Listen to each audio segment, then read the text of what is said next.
Welcome back.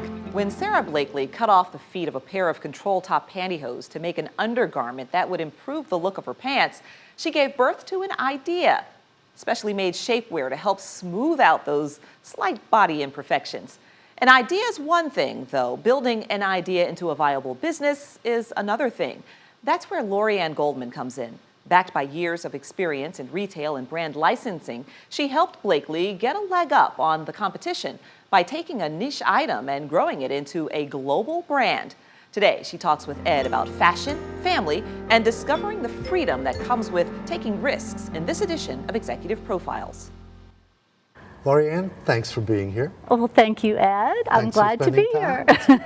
So let's go back to your youth in New Orleans. Yes. Let's go back to the dinner table. My dad would ask us questions every night at dinner, and he'd have a little stack of quarters next to the placemat.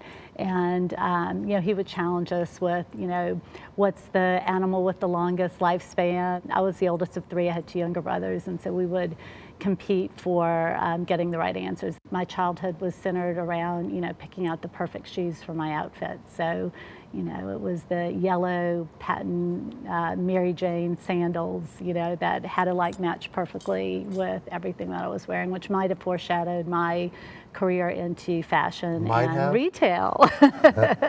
Might have started you on a path? Might have started me on a path. So you graduated from high school and we're going to go to Austin, Texas? Yeah, I graduated from the University of Texas. I think from there, you know, serendipity really, you know, took hold of my different career moves. I think I'm the luckiest person on the planet, but you know, my first job I got because I happened to answer the phone at my parents' home on spring break, and it was the wife of the CEO of a retail chain, and she was so impressed with our 3-minute conversation that she told her husband that he should interview me, and that's how I got my first job. Competitor moved to town from Macy's, and it turned out to be a sorority sister, and so that led to my job at Coca-Cola. You know, it was a wonderful time of personal growth. You know, Coca-Cola is, you know, a place where you could just have so many jobs within the decade, you know, that I was there. I kept getting new opportunities and learning new things, and it was a wonderful time, you know, of growth and excitement as I traveled the world and worked on the Olympics and World Cup and ran the licensing group, and really happy time. Yeah, most people that go to Coke don't leave Coke.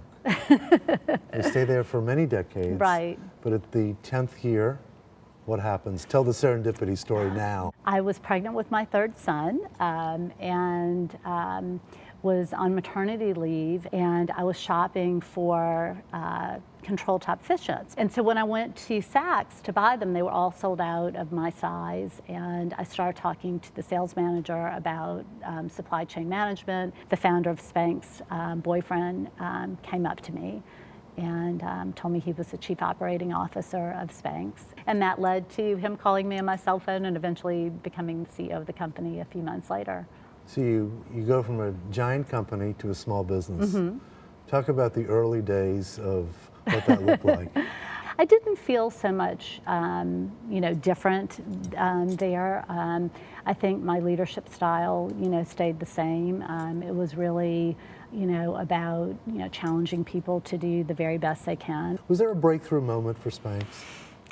You know, there were lots of moments where I said, I'm either going to wind up on the I was a really good CEO or I wasn't a good CEO. And they really were times of huge risk, you know, when you had to make a big decision that was going to take the company to the next level. Bill Gates has this wonderful quote that, you know, success is a lousy teacher.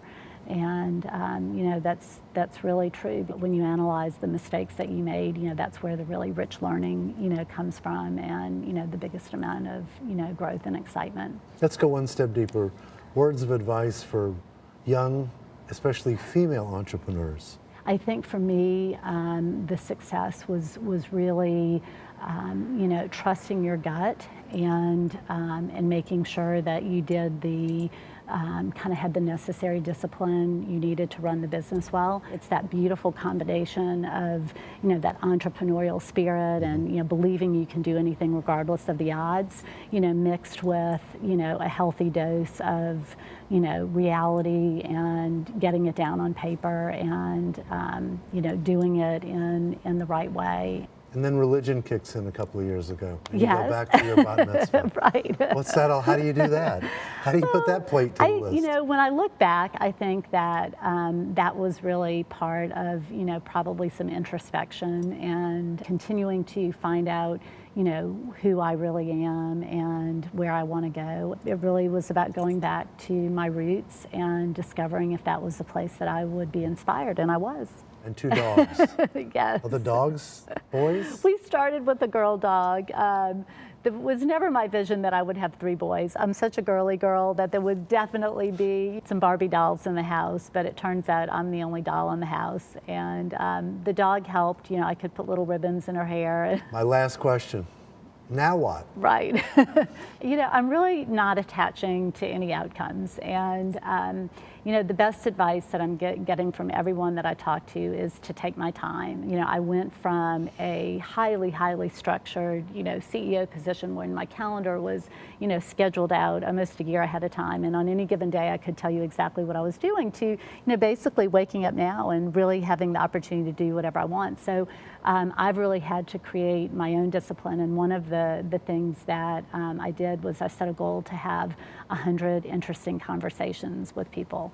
And I'm keeping index cards. Is this one of them? This is one of them, Ed. That's what we should. And I'm keeping index cards of the perspective that I learn, from that conversation. So it's a way to measure progress and success. And I think I'm at like card 28 or 29 now. And it's been a wonderful opportunity to really be a great lifelong learner in this time of transition when I figure out what I'm going to do next. I have little doubt. Continued success. Thank you, Thank Ed. you. Thank you very much. The same focused energy Laurie Goldman gives to business, she also gives to the community. She serves on the boards of the Carter Center, SunTrust Bank, Metro Atlanta Chamber, and the Anti-Defamation League. Here's one more interesting fact. Fortune magazine recently did a study on female CEOs and found that of the top 3 industries helmed by women, specialty retail ranked number 1, followed by food production and gas and utilities.